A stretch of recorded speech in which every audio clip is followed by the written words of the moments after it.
जिंदाबाद। National Conference जिंदाबाद। फारूक साहब जिंदाबाद। फारूक साहब जिंदाबाद। उमर साहब जिंदाबाद। उमर साहब जिंदाबाद। NCP madam Bimla Luthra ji madam Bimla Luthra ji women wing women wing district president Ashu Rajput district president नेता जी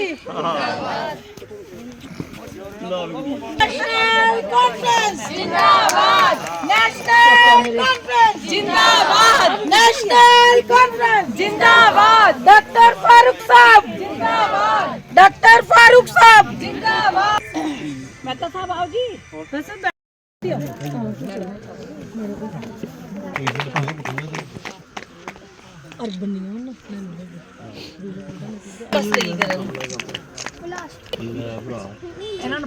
मैडम मैं देखे जरा एक मिनट ले ले पहले इधर ले सारे हाँ जी बिल्कुल वधिया है।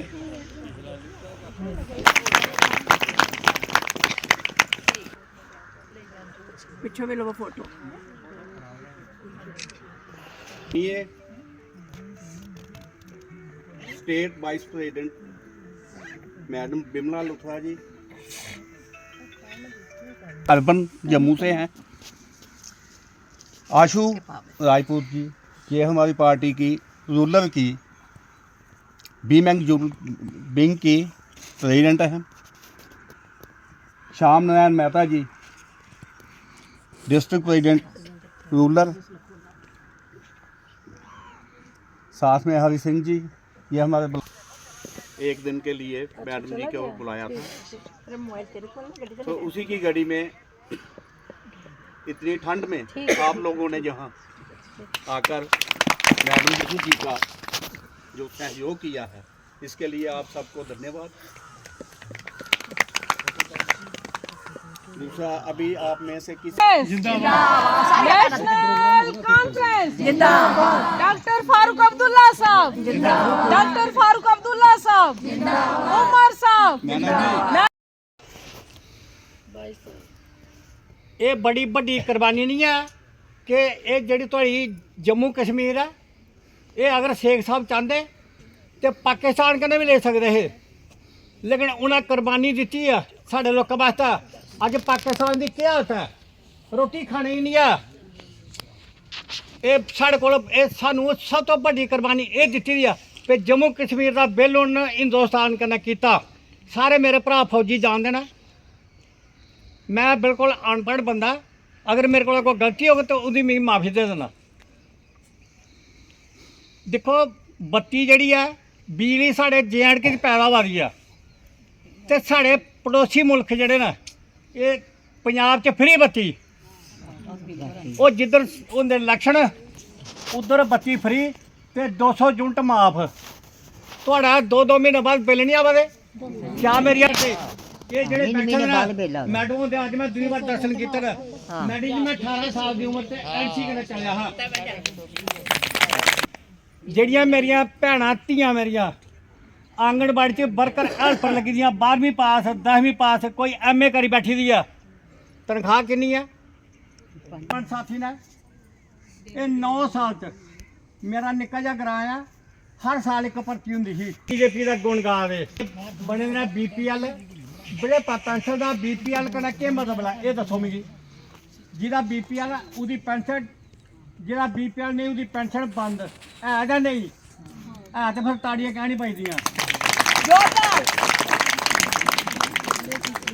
BPL बने तो कुंडे ना मिगी थोड़ा नहीं पता, मैं अपने ग्रां की गल करना। मैडम जी मेरे पिंड जिहदे 2 मुंडे नौकर ने जमीन भी है उनके 2-2 BP। तुम लोग बोलते कह नहीं, अज गौरमेंट 33% कोटा जरा वो जनानी की दिया देना। जे तुम मेरिया धीआं मेरिया भैनें समान है बोलियां नहीं अगर असैंबली च केह् बोलिए जाइए उत्थै पार्लीमेंट च केह् बोलिए जाइए, इंदे कोलों सिक्खो।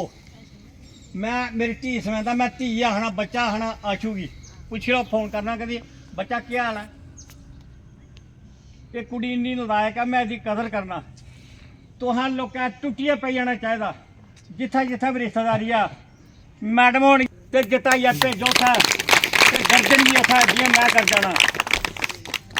पहले आपसे करवा दूं, ये हमारी मैडम बहुत डेडिकेशन से वर्क करती हैं। आपने देखा होगा इनको कि इतनी ठंड में भी, मैं ठंड में बाहर आना मुश्किल समझ रही और मैडम कठुआ पहुंच गए थे, मुझे भी निकलना पड़ा। शिव राजपूत जी और राजकुमार जी, हमारे एमसी के जितने भी वर्कर हैं, ओहदेदारान हैं, और हमारे ये बुजुर्ग जिनको देखो झंडा देखते ही जोश आया, मैं सल्यूट करती हूँ इनको। इन्होंने जो कहा सच कहा है। और मैं जब भी इन जैसे लोग जो हमारे टाइम देखा है जिन्होंने, तो उनको ज़रूर जोश आता है ये झंडा देख के। मैं सल्यूट करती हूँ इनकी बातों को, इन्होंने जो कहा। मैं ये बात करूँगी कि आज यहाँ जो प्रोग्राम रखा गया है हमारी बहन डिस्ट्रिक्ट प्रेसिडेंट आशू राजपूत की तरफ से, ये आपकी बहन बेटी इस गांव की है। तो जैसे हमारे प्रधानमंत्री जी ने नारा दिया है बेटी बचाओ बेटी पढ़ाओ, मैं आपको कहती हूँ ये खोखला नारा है। शेख मोहम्मद अब्दुल्ला साहब ने ये नारा 1953 में दिया था। मेरे ख्याल से हिंदुस्तान की 28 स्टेट में बेस्ट स्टेट और खुशहाल जो स्टेट थी वो हमारी थी। दूसरा जी जो एक्स एमएलए 2 बार बनी है, स्टेट दी वाइस प्रेसिडेंट हैं, और मेरे वीर जी मेहता जी मेरी डिस्ट्रिक्ट भैन मेरी जेड़े सब कुछ बोल चुके हैं। हुण कोई है ही नहीं गल कि मैं तुहाडे नाल करा, सारिਆਂ ने बोल दिता। साडी पार्टी दी जो भी नीतियां वो तुसी सारे जानते हो। अज दा दौर की है, अज दी सरकार की करदी है, सारे सारे सारे तुसी जानते हो। पढ़िया लिखिया भैनां मैनूं लगियां सारियां पढ़िया लिखियां, इन्हां नूं कोई समझाउण दी जरूरत है नहीं। सिलेंडर की गल करो, किचन देखो, आई जी किचन 2000 भी, लेकिन मोबाइल की बीमारी जी बुढ़े बजुर्ग जनानियां सारियां नूं लग गया। रात 12-12 बजे तक बच्चे सोंदे नहीं। बच्चियों की सिम दे दी मुफ्त, ते मोबाइल लाओ जी तुसी 1500 का 1500 जी सिम सी, सिम बिचों मोबाइल बिचों सिम का पैसा भी कढ़ लिया। सिलेंडर दिता मुफ्त, सबसिडी है 2 साल सबसिडी आई। 430 का मोबाइल सिलेंडर 1200 बिच कर दिता, बिचे कट दिता। सारी जिंदगी हूँ 1100-1200 का पाँदी रहेगी। मैं जी मेरी गरीब भैन लकड़ा पा दी, उन्होंने भी आदत पा दी जी सिलेंडर वालों। घर में लड़ाइयाँ, मोबाइल देखो पहले होंदा सी कदी कदाइयाँ कि कोई घर भी लड़ाई हो जाती सी, नूं कोई लड़ती सी 2-15-20 दिन बाद उससे पेके पता लगता सी कि भी ठीक हो जाते सी, घर नहीं सी बिगड़ते। आई देखो कुड़ी मुल्ले गल लगी 2 मिनट च कुड़ी पेके ने गोलियां भी चलियां, अगले ने जवाई मार दिता। मतलब मींस के एक ही है। मैं कहती पहले जमाना ठीक सी, गरीब लोग ठीक सन, लोकां विच प्यार सी। आज पैसा है, सब कुछ है, लेकिन लोकां विच इत्तेफाक नहीं है, प्यार नहीं है। भैन भैन नूं देख के जल्दी है, भरा भरा नूं देख के जलदा है। कैसा जमाना आ गया। लेकिन मैनूं बड़ा अच्छा, मैं जदों आई मैं दीदी ने बोलिया मैनूं बड़ा अच्छा लग्या तुहाडा महल्ला, ये जड़ा पिंड मैनू बड़ा इस तरह लगे कि मैं किसी पुंछ खुद बटौत इस एरिए में आई हाँ। फारूक साहब आप जानते सन, अपने डिस्ट्रिक्ट में जाके तो भर्तियां कराते सन, फौज की भर्ती, इसकी पुलिस की भर्ती कराते सन। 2014 तो बाद मैनू दसो किसी भैन मेरी का किसी बच्चे का कोई रोजगार लगे हो, कोई नौकरी लगी हो। खोखले दावे 15-15 लाख आएंगे, जुमला झूठ, लोगों को ठगया गया। ਤੁਹਾਡਾ अपना पैसा दिता ਤਾਂ ਤੁਸੀਂ वापस नहीं कटा सकते। लोन ਉਹ ਬੰਦਾ ਲੈ ਸਕਦਾ ਜਿਹੜਾ ਕਿ फैसिलिटी जिस ਦੀਆਂ ਫਾਰਮੈਲਿਟੀਆਂ ਹੋਣਗੀਆਂ। ਤੁਸੀਂ ਗਰੀਬ ਲੋਕਾਂ ਦਾ ਪੈਸਾ ਅਮੀਰਾਂ ਵੀ ਚਲੇ ਗਿਆ। ਅਡਾਨੀ ਅਮਾਨ ਗਰੀਬ ਭੈਣ 1 ਲੱਖ ਰੁਪਏ ਜੋੜ ਜਾੜ ਕੇ ਮਿਹਨਤ ਕਰਕੇ ਬੈਂਕ ਵੀ ਰੱਖਦੀ ਸੀ ਕਿ ਚਲੋ ਬੁਢਾਪੇ ਵਿੱਚ ਇਹ ਪੈਨਸ਼ਨ ਲੱਗ ਜਾਏਗੀ। ਹੁੰਦਾ ਸੀ ਨਾ। ਅੱਜ ਉਹ ਪੈਸਾ ਕਿੰਨਾ ਮਿਲ ਰਿਹਾ ਹੈ? 600 5-550 रुपया आई साल का, साल बाद तुहानू 5-550 रुपया 5 साल नूं जेड़ा लोन लेगा उसों तो सस्ता हो गया है, उसको लोन सस्ता मिल गया। लुटन कौन होया? गरीब। नोटबंदी कर दी थी, उस किस फायदा होया? मैं दसो कोई मेरी अमीर कोई बंदा तुसी देखे लाइना विच खड़े होए दे? गरीबां नूं परेशान किया जा रहा है। ये सरकार झूठी सरकार, चोरां गुंडां दी सरकार है। इस करके मेरे हथ बधे दे ने। मैं सारिआं नूं अपील करदी हां कि एनसी पार्टी गरीबां दी पार्टी है और उस विच ओ एक ऐसा गुलदस्ता है जिहदे विच हिंदू मुस्लिम सिख ईसाई सारिआं नूं गले लगांदे ने। ये सरकार क्या करदी है? हिंदू नूं कहंदी है मुसलमान हिंदू मुसलमान, सिख मुसलमान, बस इन्हां कोल कम काज कोई है नहीं है। ये बस लड़ाने वाली सरकार है। ਬਲਡੋਜ਼ਰ ਸਰਕਾਰ ਹੈ ਸਾਡੀ। ਸਰਕਾਰ ਨੇ ਲੋਕਾਂ ਨੂੰ ਜਗ੍ਹਾ ਦਿੱਤੀਆਂ, ਮਕਾਨ ਬਣਾਏ, ਨੌਕਰੀਆਂ ਦਿੱਤੀਆਂ, ਡੇਲੀ ਵੇਜ ਲਾਏ, PSO ਲਗਾਏ, ਸਾਰੇ ਕੱਢ ਦਿੱਤੇ ਉਹਨਾਂ ਨੇ। ਦੱਸੋ ਨਾ ਮੈਨੂੰ ਇਸ ਸਰਕਾਰ ਨੇ ਕੀਤਾ ਕੀ ਹੈ? ਬੇਰੁਜ਼ਗਾਰੀ ਫੈਲਾਈ, ਸਾਡੇ ਬੱਚੇ ਬਿਲਕੁਲ ਖਤਮ ਕਰ ਦਿੱਤੇ। ਇਹ ਸਰਕਾਰਾਂ, ਇਹ ਏਜੰਸੀਆਂ ਦੀ ਨੀਤੀਆਂ ਹੁੰਦੀਆਂ ਨੇ। ਮੇਰੀ ਭੈਣ ਨੂੰ ਅਗਰ ਮੌਕਾ ਦਿੱਤਾ ਦੇਂਦੀ ਸਾਡੇ ਅਸੀਂ ਸਿੱਧੇ ਹੋਣਗੇ ਤਾਂ ਹੀ ਤੁਸੀਂ ਟਿੱਕੇ ਦਿਓ ਇੰਨੀ ਠੰਡ ਵਿੱਚ। ਔਰ ਮੈਂ ਇਹਨਾਂ ਦਾ ਬੜਾ ਸ਼ੁਕਰੀਆ ਅਦਾ ਕਰਦੀ ਹਾਂ, ਤੁਹਾਡਾ ਸ਼ੁਕਰੀਆ ਅਦਾ ਕਰਦੀ ਹਾਂ, ਤੁਸੀਂ ਸਾਰੀਆਂ ਆਏ ਹੋ ਔਰ ਸਾਨੂੰ ਸੁਣਿਆ ਨੇ, ਮੈਨੂੰ ਬੜਾ ਅੱਛਾ ਲੱਗਿਆ। ਜੈ ਹਿੰਦ, ਜੈ ਭਾਰਤ। ਜਿਹੜੇ ਇੱਥੋਂ ਦੇ ਨੇ ਡਿਸਟ੍ਰਿਕਟ ਪ੍ਰੈਜ਼ੀਡੈਂਟ ਹੀਰਾਨਗਰ ਦੇ, ਇਸ ਦੇ ਨਾਲ ਹੀ ਮਹਿਤਾ ਨਰੈਣ ਸਾਹਿਬ, ਇਸ ਦੇ ਨਾਲ ਹੀ ਸਾਡੀ ਡਿਸਟ੍ਰਿਕਟ ਪ੍ਰੈਜ਼ੀਡੈਂਟ ਕਠੂਏ ਸੇ ਪ੍ਰवीण काउंसलर, ਇਸ ਦੇ ਨਾਲ ਹੀ ਵੀਨਾ ਪਿੰਕੀ ਖਾਲਸਾ ਅਰਵੰਦੀ डिस्ट्रिक्ट प्रेसिडेंट, आशू जिसने प्रोग्राम रखा, आशू राजपूत, इस दे नाल ही तंजीम दे पूरे लीडर जेड़े आए दे ने, क्या नगरी तो क्या हीरानगर तो सारे, और इस गांव दे मैं सब का धन्यवाद शुक्रिया करांगी कि ये भी मेरी खातर आए। नैशनल कॉन्फ्रेंस की हालात दसा कि शेख साहब ने किहड़ियां कुर्बानियां कीती सी। राती जिमीदार सुते सी, सवेरे मालक बन गए सी। इस दे नाल ही कि शेख साहब दी कुर्बानियां जिहड़ियां कहंदे 33% कोटा, मातरे मेहरबान, और शेख साहब 22 साल जेल च रहे, मातरे मेहरबान अपना बच्चा गोद च लैके कित्थे श्रीनगर ते कित्थे मंडी लोड़ जाती रही है, पुंछ तो भी अगे। मातरे मेहरबान ने औरतों वास्ते बड़ियां कुर्बानियां कीतियां, मेरिया भैनों वास्ते बड़ियां कुर्बानियां कीतियां। शेख साहब ने उन्होंने जोड़ा 33% कोटा करते पे, शेख साहब ने तो पहले उन्होंने किते दा 2 नॉमिनेशन MLA असैंबली च ते 2 काउंसलर च रखिया सन MLC। उन्होंने एजुकेशन औरतों वास्ते फ्री रखी दी थी, औरतों को मतलब कि फ्री एजुकेशन स्कूल खोले गए सन पिंडां च, बच्चे पढ़े लिखे दे PhD डिग्रियां कीतियां। ये मोदी का कारोबार है, मोदी ने अपना कारोबार अडानी वानी वास्ते चलाया है। वो नशा यहाँ फैला रहा है हर जगह। वो कौन फैला रहा है? मोदी साहब। नशा देंदे ने, बच्चे की ना नौकरियां मंगन, ना कुछ करन, ना शोर मचान, सड़कों ते डिगन और माँ बाप को परेशान करना। ऐसी हालात आ गई। एक मेरी बहन वहाँ बॉर्डर एरिया सचेतगढ़ में, उसका बेटा ड्रिंक करने लगा, नशे पहले नशे कामयाबी के लिए, तो मर्द क्या कर सकता है? मेरी बहनों को हर वक्त ये सोचना चाहिए, शेख साहब ने जो कुर्बानियाँ की, जो मातरे बेरमान ने कुर्बानियाँ की, जो फरूक साहब कुर्बानियाँ कर रहे हैं, जो उमर साहब कुर्बानियाँ कर रहे हैं, वो शेख अब अब्दुल्ला साहब ने जो तंजीम बनाई थी 22 साल जेल में रह के, ये सोचो कि उनको ऐसे बच्चा बीमार होता था किसी का, उनके पाँव में रख देती। मेरी बहन अच्छी रूह थी। दूसरे नंबर पर फरूक साहब, देखो इतनी एज में भी चेहरे का नूर देखो। मैं जंग लड़ूंगी उनके लिए, हर मैदान में मैं जंग लड़ूंगी। मेरे भाई में साथ ही लड़े देंगे तो वो कोई नहीं लड़ पाएगी। मेरी बहनों में इतनी ताकत है, वो ताकत है। भाई बच्चा पढ़ता है, लिखता है, दूर जाता है, वो किसकी देन है? माँ की। अगर माँ ना साथ दे तो बाप तो बाहर जाता है, माँ घर पे उससे सिर्फ ना देखभाल करे, बच्चा कैसे पढ़ेगा, बच्चा कैसे कामयाब होगा? तभी मैंने कहा मेरी बहनों को अपनी बहन का साथ देना चाहिए।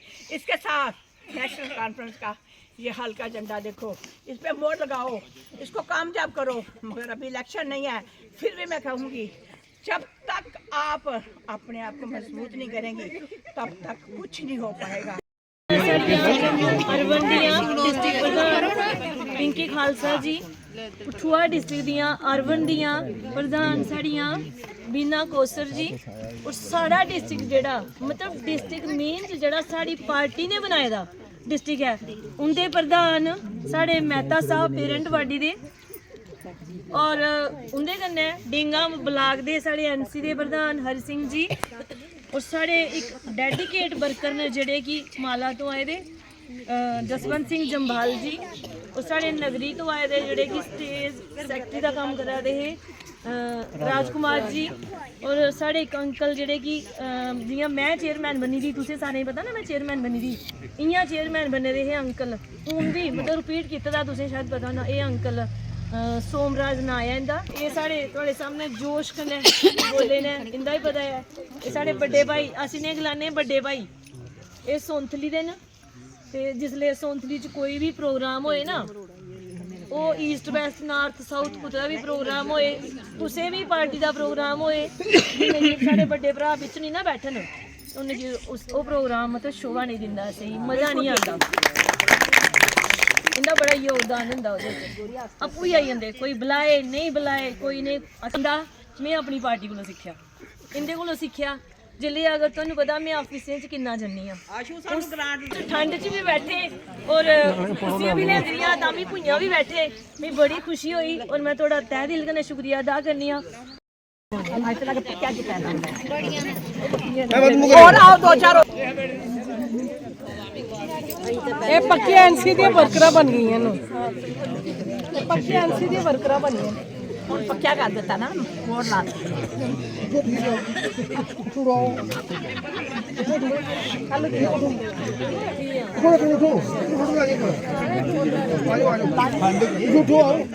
जिंदाबाद, जोरदार नारे से स्वागत।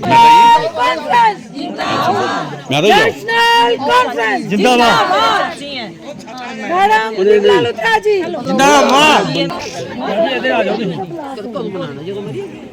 नेशनल कॉन्फ्रेंस जिंदाबाद, फारूक अब्दुल्ला साहब जिंदाबाद, उमर साहब जिंदाबाद, शमीमा फिरदौस जी जिंदाबाद, मैडम लुथरा जी जिंदाबाद, आशू राजपूत जिंदाबाद, आशू राजपूत जिंदाबाद, शमीमा फिरदौस जी जिंदाबाद। बताएंगे आज गांव बरवाल में दर्जनों महिलाओं ने एनसी पार्टी का दामन थामा है, क्या कहेंगे?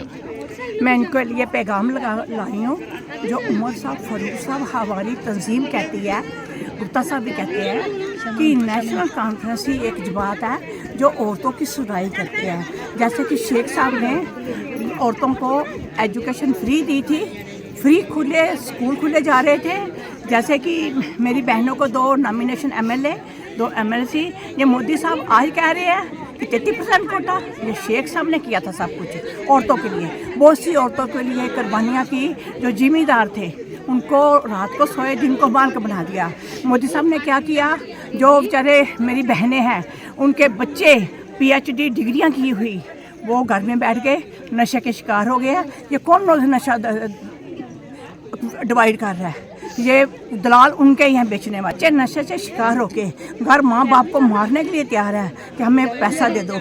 नशा लगा हुआ है।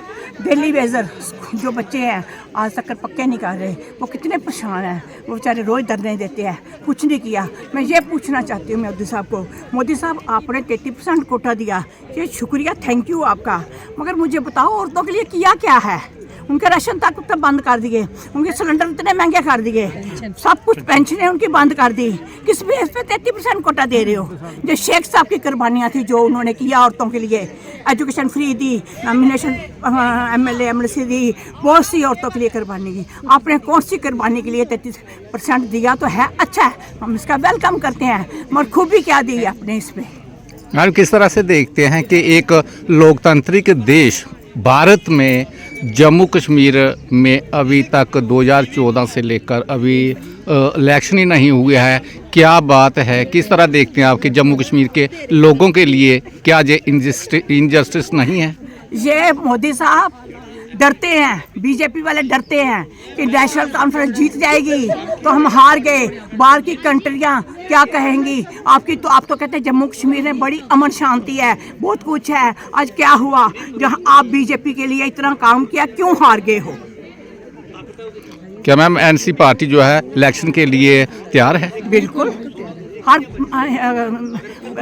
इलेक्शन के लिए हिस्सा लेंगे, काम करेंगे। हम लेडीज घर से निकल पड़ी हैं, वो हर मर्द के पीछे औरत का हाथ होता है। हम सब बहनें पूरी आपस में मिलकर काम करेंगे, श्रीनगर वाले भी करेंगे मेरी बहनें, और तंजीम दिन दुगनी रात चुगनी जाएगी।